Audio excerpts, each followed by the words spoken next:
நீங்க வந்து உங்களுடைய வியாதிகளை வெல்லலாம். உங்களுடைய உயிர் பயத்தை வெல்லலாம். யமனை வெல்லலாம்.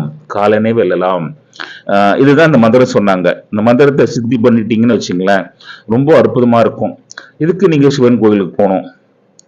அரச மரத்தை பார்க்கணும், ஆலமரத்தை பார்க்கணும், நந்தி தேவரை தரிசனம் பண்ணிட்டு வரணும். அங்க உள்ள அந்தணர்களுக்கு நீங்க தானம் பண்ணணும். சிவப்பிரியர்களுக்கு தானம் பண்ணணும். சிவனடியார்களுக்கு தானம் பண்ணணும். அவரோட ஆசி வாங்கிட்டு வரணும்.